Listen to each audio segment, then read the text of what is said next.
Let's put our heads together to supersize and grow your business. Sharon Horne-Ellstrom here with little bells. No idea what they have to do with putting our heads together, except they all have similar heads and they can all be put together. Today, our idiom for supersize your business is put our heads together. Put our heads together. It's been around since the 1300s. It started out as lay our heads together, and by the 1800s, it turned to put our heads together. Both times, it meant to get together with someone else or a group in order to come up with solutions, usually solutions to a problem or ideas.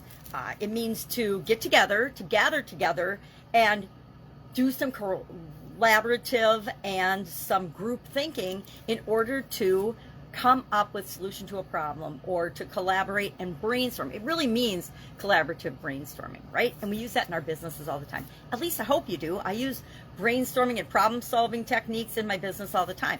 So I'm going to share 10 ideas and 10 different ways you can think of 10 effective problem solving strategies that I've used all of these. I can't think of any of them that I have not used like dozens and dozens of times.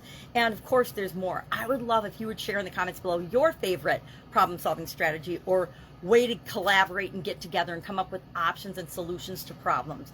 I think we are in business to provide solutions to problems for people. At least the vast majority of us are. Sometimes we're just providing a service, which is, of course, a solution to the problem because we do the service for the people so that they don't actually have to perform that service themselves.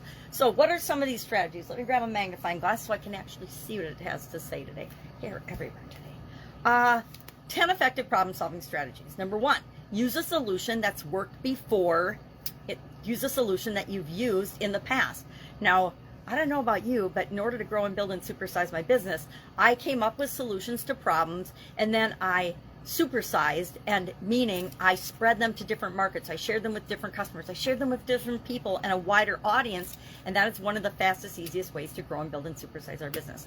Think of Broadway shows or comedians or actors and actresses or plays that test their material out in one circumstance, one city, and then take their show on the road and go around a circuit of clubs or cities. I was involved in my sister owned a comedy club in the 80s, the early 80s, and so I got really familiar with that industry and how it worked.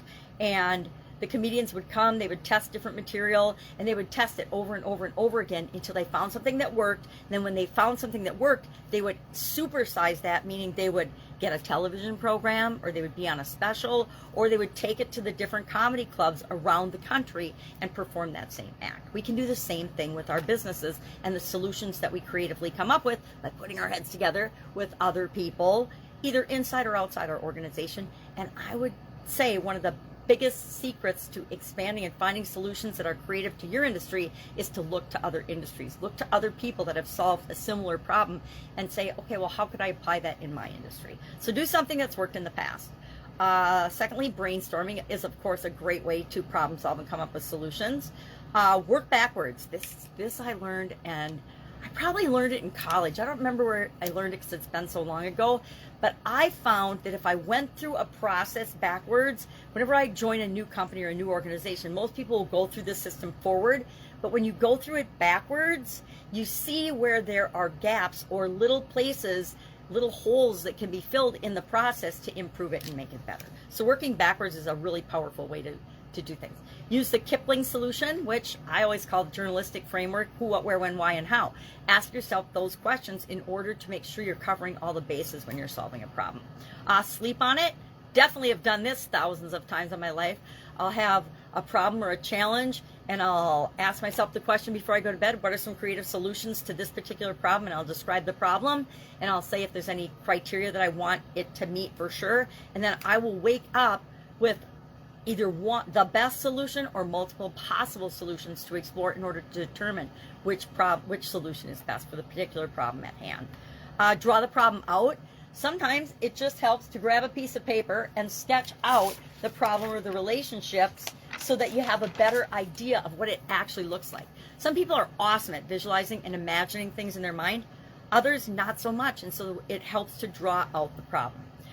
Use trial and error. This is probably the most expensive and the longest and the hardest way of coming up with a solution to a problem.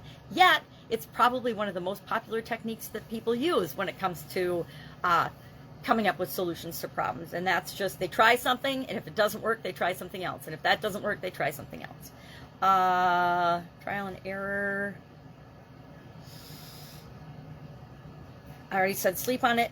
Get advice from your peers. Get advice from other people. Join masterminds. Ask questions. Go online. Research. Ask Google. Ask Bing. Ask whatever thing you like. Heck, ask the AI or Chat GPT these days. Use the Pareto principle, the 80-20 rule. Know that 80% of your results come from 20% of your efforts or solutions. And the 80-20, the Pareto principle, applies to absolutely everything I've ever found in my life in very interesting ways. And then remember to add successful solutions to your toolkit. If you find a technique or a strategy or a way of putting your heads together or brainstorming that works really, really well for you and your organization, make sure that you make that a part of your regular processes and procedures so that you can continually improve and make your business the best it can possibly be. That's it. If I can help you in any way, ask. Otherwise, that's our idiom for today. Love to know your take on putting heads together. Has that worked for you in the past? Or are you a lone wolf and you like to come up with the solutions yourself? Share in the comments below, and I will be with you tomorrow. Have an amazing day.